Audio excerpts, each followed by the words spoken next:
So this map, I would like to point out the element that the main base ramp is stupid. The natural is stupid. The tank positions are stupid.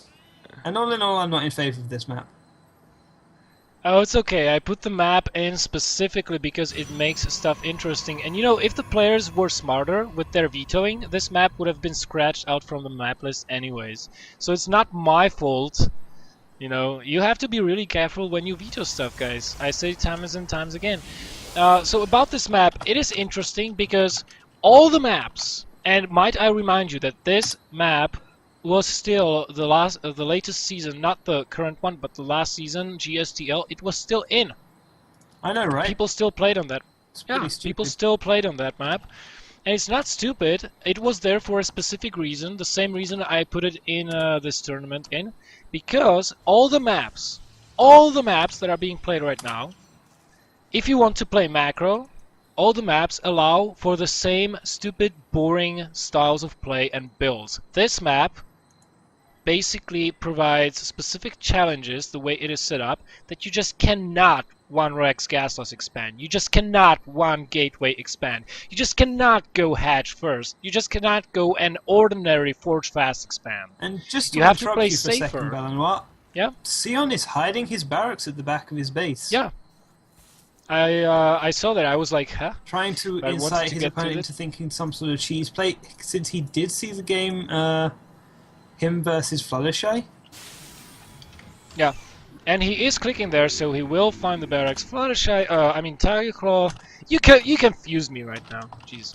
Tigerclaw is smart, so he knows that this can be a fake out, and it will take 2 barracks to actually block this ramp. So I would not be surprised if I saw a 2-rax. No, it is a gasless opening. All right. Very brave on this map because it's very difficult to hold. Look at this space. This is the space you have to cover, and even if you do that, there is nothing that stops the units from just moving up that giant fat ass ramp and attacking or harassing your main base. Also, tanks are very strong on this map because if you notice the position of the watchtowers, you can position a unit here, and you can have siege tanks on the opposing side closer to your natural, so that way you cover more area.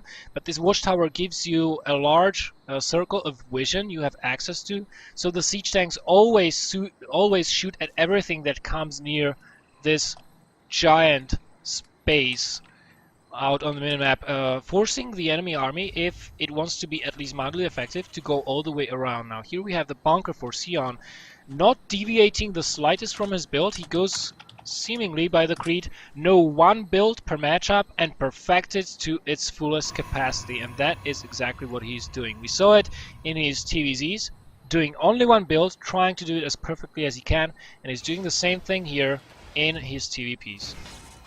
Indeed, and I was talking to Xeon during, between the matches, and he has said he might just stick up a 3rd barracks, just to see if he can, not a 3rd barracks, a 3rd bunker, to try and defend against this, since the addition of an extra barracks will delay all of his stim and other techs.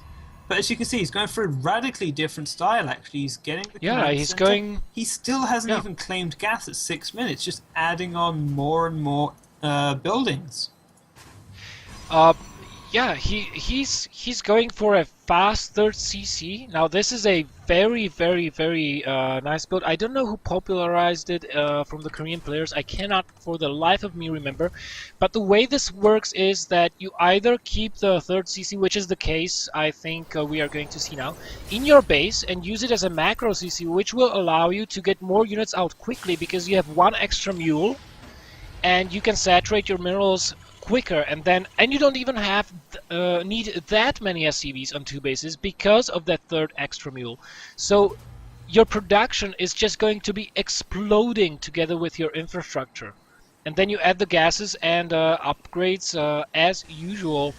And when there comes a time that you defend the first inevitable Protoss push, you just go and transfer that CC to your 3rd base when you feel it's safe. It's very, very good.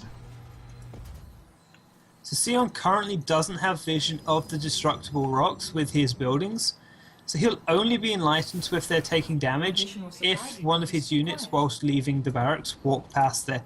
So this might be a slight misstep, mainly caused by not being used to this map. He might not have even recognised that the destructible rocks are there. But there he has the 3 bunkers. He has 4 barracks to produce from. So he's going to be...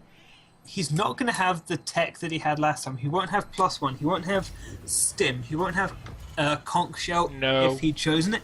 So he's just in a position where he's pure naked marine. And that does very badly against almost all gateway. So he's going with the double engineering bay, a factory, and an add-on on his racks. He's on 4 racks, but versus 5 gateways, and by now he knows this is coming down. He should at least try to snipe this one proxy pylon. There are also weapons occurring from the other side, and in fact, as you said, as if you would have cursed him, Tigerclaw is going to bring down those rocks. Right now he sees it because he has buildings closer. He should start pulling his units back as fast as possible. Only a few coming back for now. And he's not going to have an easy time defending against this. Tigerclaw looks like he's ready to push Xeon out of this tournament completely. Oh, there's the GG. You know what's the worst thing about this? That as soon as those rocks went down, Tigerclaw was just waiting for that. That's why I said he needs to take out this pylon, because he would evacuate his bunkers, go to defend his main base, and at that point Tigerclaw would just warp in below and kill the